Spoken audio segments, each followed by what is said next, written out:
శ్రోతలందరికీ నమస్కారం మరియు శ్రీరామనవమి శుభాకాంక్షలు.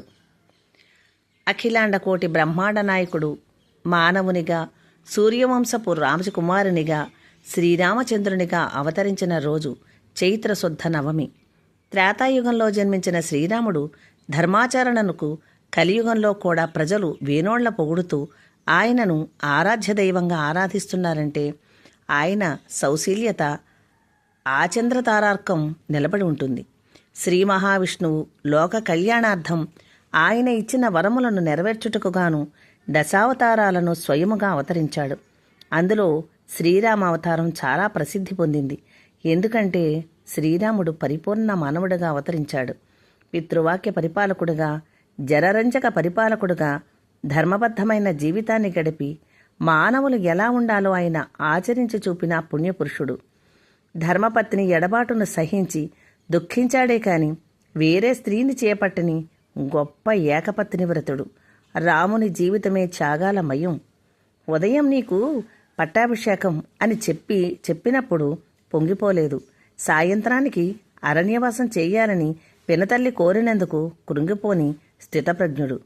ఆయన్ని అనుసరించిన తమ్ముళ్ళు లక్ష్మణ, భరత, శత్రుఘ్నులు అన్నగారిని దైవంగా భావించి ఆరాధించిన ఆదర్శమూర్తులు.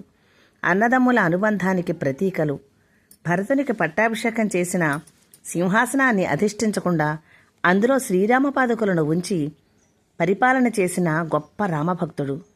శ్రీరాముని సహధర్మచారిణి సీతామాత, జనక మహారాజు పుత్రి అయోనిజ అలాంటి పుణ్యస్త్రీ శ్రీరాముని చేపట్టి ఆయన ఆశయ సాధనకు తోడ్పడి ఎన్ని కష్టాలు వచ్చినా భర్తను దైవంగా భావించి ఆయనను అనుసరించిన పుణ్యశైలి.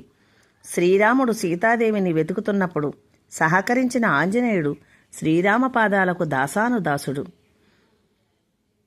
శ్రీరామచంద్రుడు జీవితమే త్యాగాలమయం. తన జీవితాన్ని త్యాగం చేసిన పుణ్యమూర్తి. పరమ రామభక్తుడు.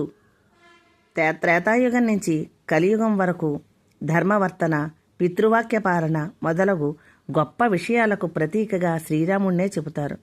ఆయన రావణవధ చేసి సీతమ్మను విడిపించి లవకుశలకు పట్టాభిషేకం చేసి మానవ అవతారాన్ని చాలించిన శ్రీరాముని కళ్యాణం కూడా చైత్రశుద్ధ నవమి నాడు జరగడం విశేషం. ఈ కళ్యాణాన్ని అత్యంత శ్రద్ధగా జరుపుకుంటారు. ప్రతి గ్రామంలోనూ ఏది లేకపోయినా శ్రీరామమందిరం ఉండటం విశేషం. ఆయన ఆదర్శానికి దర్పణం. శ్రీ సీతారాముల కళ్యాణాన్ని కన్నులారా తిలకించి తరిద్దాం. జై శ్రీరామ్, జై జానకీమాత. ఈ నా ఛానల్ను సబ్స్క్రైబ్ చేసుకుని నా వీడియోను లైక్ చేసి, కామెంట్ చేసి, షేర్ చేసి నన్ను మరింత ముందుకు నడిపించాలని నా ప్రార్థన. ఇప్పటి వరకు నా ఛానల్ను సబ్స్క్రైబ్ చేసుకున్న వారికి, నా కథలను వింటున్న వారికి నా ప్రత్యేక ధన్యవాదాలు. మరి ధన్యవాదాలతో ఇట్లు మీ విజయలక్ష్మి.